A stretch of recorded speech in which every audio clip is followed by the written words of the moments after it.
Here's a sample of Fair Isle knitting.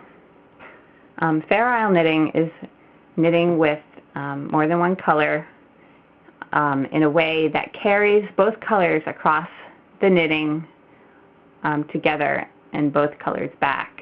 So you've always got both strands with you as you knit. Rather than, it's different from intarsha where you will drop one color, pick up a new color, and knit with just that color. Drop it, pick up another color, and knit just with that color. So on the back of Fair Isle knitting, you'll see the strands are carried. You'll see these loops on the back of the knitting where the strand was carried across, the strand that wasn't knitted. So there's a few ways of holding a yarn while doing Fair Isle knitting. The most basic way is to pick up the color that you want to knit with, hold in your hand however you do, and knit with it.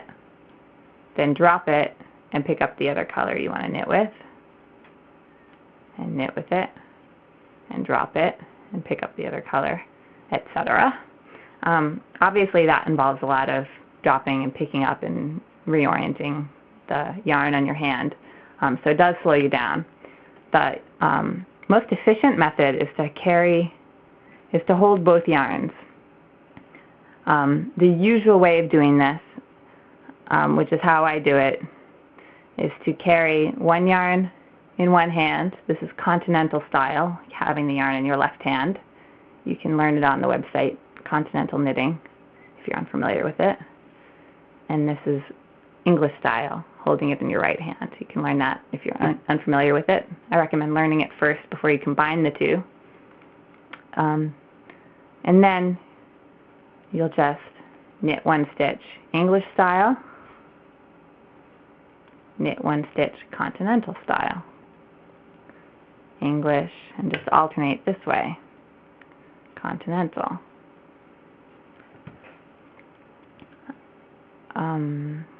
There's a couple more ways of doing it, but that's the basics. Well, actually, I'll show you the other potential ways. Some people will carry both strands in one hand.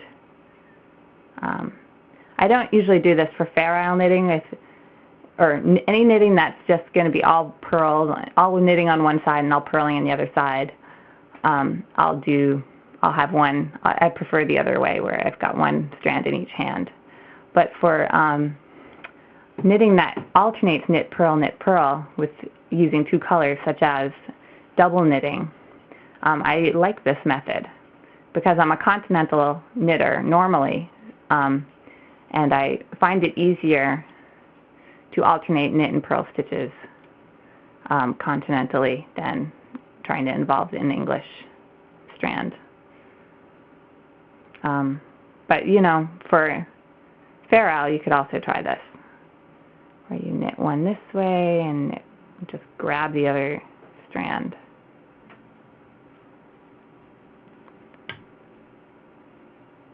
Like so.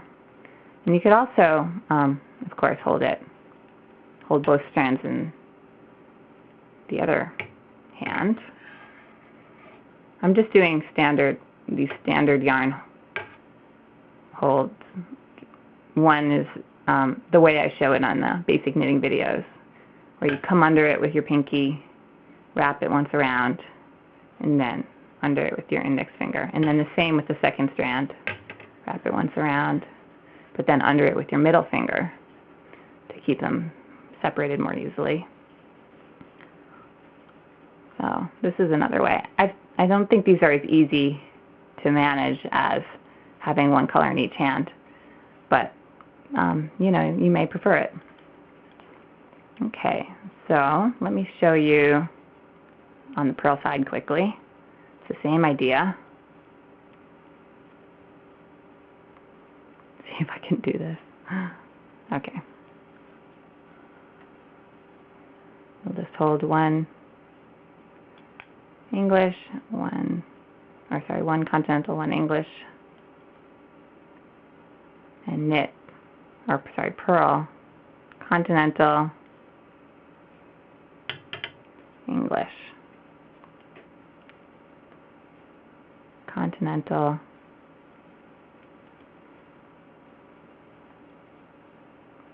English. And just alternate that way. Now we've been doing just one stitch at a time. If you're going to span a few stitches, let me show you what I mean. Oh, that didn't work out. Okay, so let's say we want to purl or knit a few white stitches in a row. You can do up to 5, really, in one color. We'll do all 5. For Fair Isle patterns, if you go more than 5 strands in one color, 5 stitches in one color, the loop in the back will just be very big, and it doesn't work out as well. So the issue with spanning several stitches is you want to make sure that you follow the next stitch loosely. You don't want to purl or knit the following stitch very tightly like this in that new color, because it will pucker the work and it won't allow the knitting to stretch properly. The proper way to do it, or an easy way, is to simply stretch the knitting out on the needle and then gently knit or purl the next stitch with the new color. I like to give a little tug because I don't like them super loose. And you'll have a nice loose loop here that can accommodate a little stretch on the knitting, and it won't pucker in the work.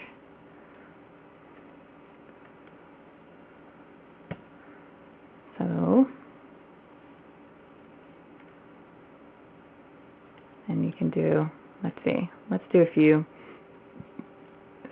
stitches in the other color.